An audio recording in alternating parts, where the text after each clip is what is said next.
വളർത്തുമൃഗങ്ങൾക്ക് registration നിർബന്ധമാക്കി Abu Dhabi.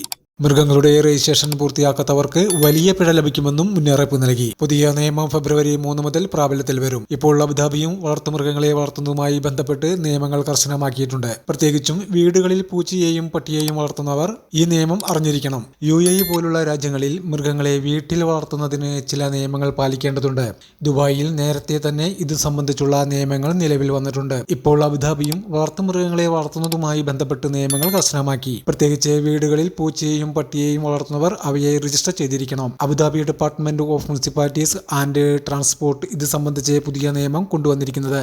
ഈ നിയമം ലംഘിക്കുന്നവർക്ക് 1000 ദിർഹം വരെ പിഴ ഈടാക്കാനാണ് നിലവിലെ തീരുമാനം. വ്യക്തിഗത ഉടമകൾക്ക് വളർത്തുമൃഗങ്ങളെ രജിസ്റ്റർ ചെയ്യാൻ 1 വർഷം സമയവും പെറ്റ് ഷോപ്പുകൾ, ഷെൽട്ടറുകൾ തുടങ്ങിയ വാണിജ്യ സ്ഥാപനങ്ങൾക്ക് ഇത് 6 മാസ സമയമാണ് അനുവദിച്ചിരിക്കുന്നത്. മൃഗങ്ങളുടെ രജിസ്ട്രേഷൻ നിലവിൽ സൗജന്യമാണ്. UAE പാസ് ഉപയോഗിച്ച് ടാം പോർട്ടൽ ലോഗിൻ ചെയ്യുകയും നിങ്ങളുടെ പെറ്റിന് മൈക്രോ ചിപ്പ് ഘടിപ്പിച്ചിട്ടുണ്ടെന്ന് ഉറപ്പുവരുത്തുകയും അതിനായി അംഗീകൃത വെറ്റിനറി ക്ലിനിക്കിൽ നിന്ന് നിർദ്ദേശം സ്വീകരിക്കുകയും ചെയ്യണം. ക്ലിനിക്കിലെ പരിശോധനകൾ പൂർത്തിയായാൽ വിവരങ്ങൾ സിസ്റ്റത്തിൽ അപ്ലോഡ് ചെയ്യുകയും ശേഷം കൺഫർമേഷൻ ലഭിക്കുകയും ചെയ്യും. രജിസ്ട്രേഷൻ നടപടികൾ പൂർത്തിയായാൽ നിങ്ങളുടെ വളർത്തുമൃഗത്തിന് യൂണിക് ടാഗ് ലഭിക്കും. രജിസ്ട്രേഷൻ പൂർത്തിയാകുന്നതോടെ മന്ത്രാലയം ഓരോ മൃഗത്തിനും ഒരു യൂണിക് ടാഗ് നൽകും. ഇത് നിർബന്ധമായും നിങ്ങളുടെ മൃഗത്തിന്റെ കോളറിൽ ഇടണം. ഇത് നിങ്ങളുടെ മൃഗത്തെ കാണാതെ പോയാൽ കണ്ടെത്താൻ സഹായിക്കുകയും കൂടാതെ നിങ്ങൾ ഇവയെ ഉപേക്ഷിച്ചാലും ഇത് ആരുടെ മൃഗമാണെന്നും കണ്ടുപിടിക്കാൻ സാധിക്കും. വളർത്തുമൃഗങ്ങളുടെ ചില ഉടമകൾ മൃഗങ്ങളെ തെരുവിൽ ഉപേക്ഷിച്ച് രാജ്യം വിടുകയും ചില മൃഗങ്ങൾ സ്വമേധയാ തെരുവിൽ അകപ്പെട്ട്